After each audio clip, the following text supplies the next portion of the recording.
Other questions that I will submit for the record, Mr. Chairman. Thank you, Senator. Senator Moody. Thank you, Mr. Chairman. It is great to be here with some great people. Appreciate you and all your families showing up here today to support you. This panel, I believe, reflects some of the very best among our American legal profession. Mr. Van Hook, you spent over 25 years prosecuting all sorts of cases in the U.S. Attorney's Office for the Western District of Louisiana.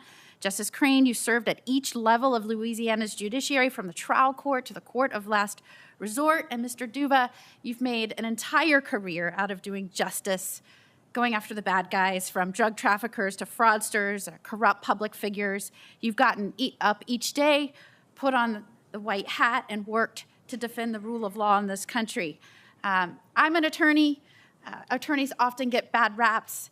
I think it is so important that we remind Americans that there are lawyers like you that use their law degree for good and just causes to serve their fellow Americans, and we thank you for that.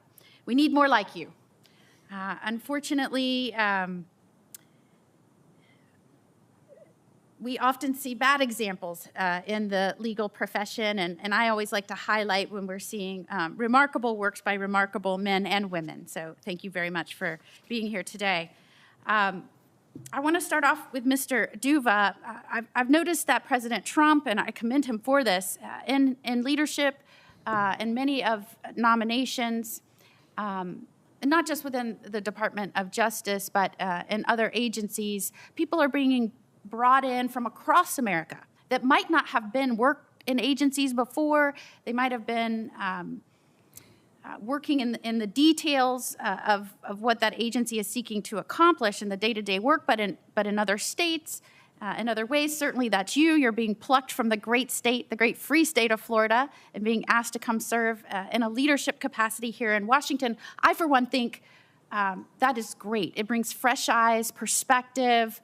It gets away from someone maybe that was raised in the petri dish of the swamp, and it brings in someone to focus again on what is the mission of the agency, and how do we remain true to that.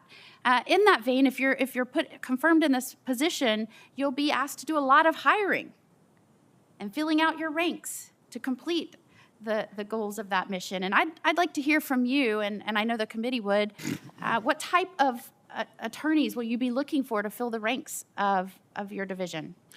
Thank you, Senator Moody. And you and I came into the same culture in the Middle District of Florida. We were hired by the same U.S. Attorney and First Assistant. You were hired by Paul Perez. I was hired by Acting U.S. Attorney Jim Clint, who was his First Assistant. We both came into an office of elite culture and opportunities for those who deserved it, wherever you came from. It didn't matter if you went to Harvard or you went to Florida Coastal or wherever you went.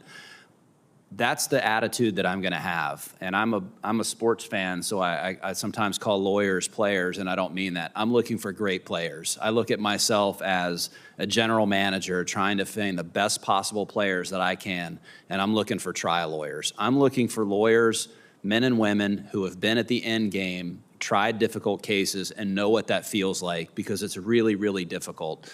Being inside the courtroom gives you an experience like no other.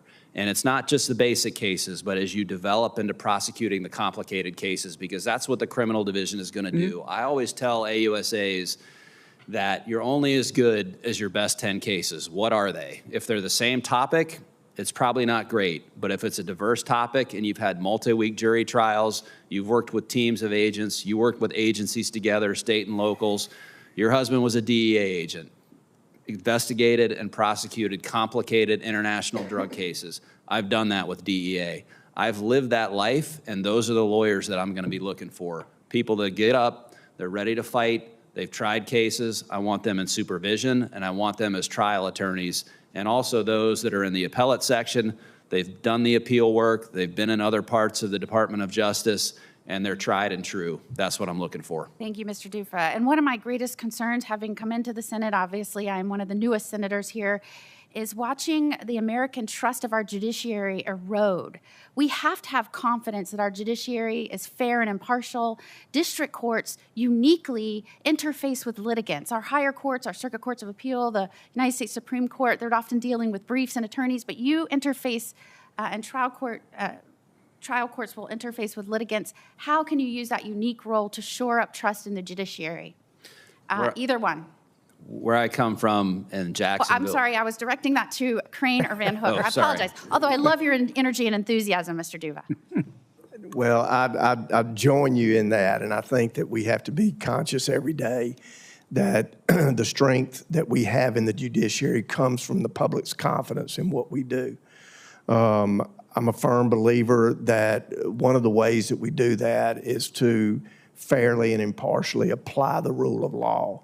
There should be some predictability. If you read the law, you ought to have some idea of what you're going to be faced with when you go into court. I think that's important for public confidence.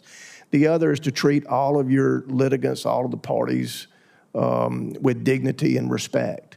I think that you have to treat them the way you want them to treat you in the institution, with dignity and respect.